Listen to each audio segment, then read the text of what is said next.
Christ Triumphant for March 31st. The reading is entitled, Vice Does Not Triumph Over Virtue.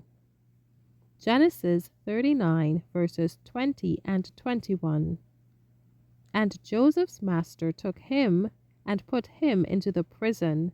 But the Lord was with Joseph, and showed him mercy, and gave him favor in the sight of the keeper of the prison. Wherever you may be placed, you must be fortified by firm principle.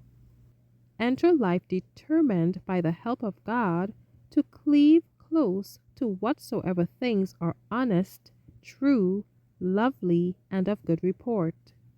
The fear of God, united with the love of that which is noble, pure, and elevating, will guard you from a dishonest action.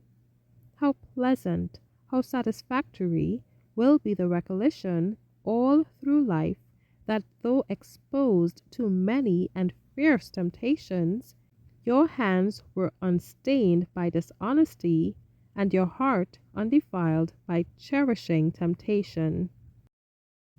What a lesson for all youth we have in the history of Joseph.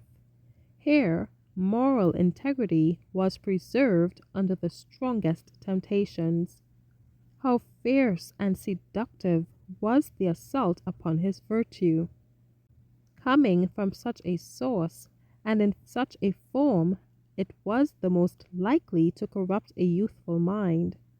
Joseph was saved by his religious principles, which led him promptly and firmly to resist the device of Satan. His tempter, defeated in her purpose, wickedly sought to ruin the youth whose virtues she could not corrupt, and accused Joseph of the very crime he would not commit.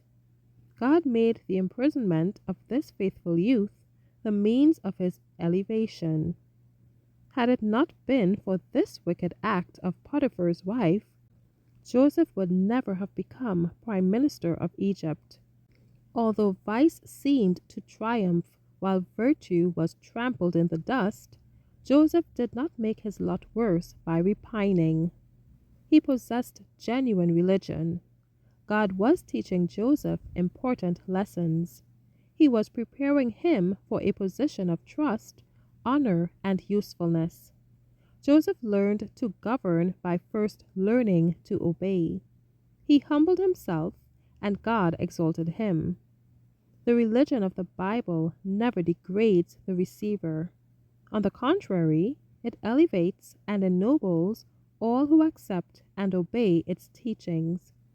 The fear of God is a strong defense for the youth. With this shield, they may pass through the most corrupting scenes uncontaminated.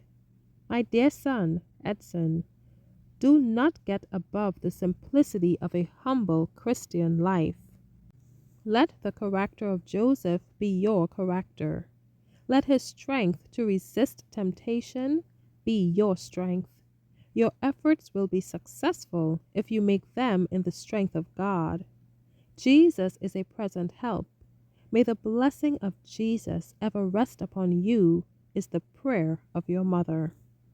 Thank you for listening.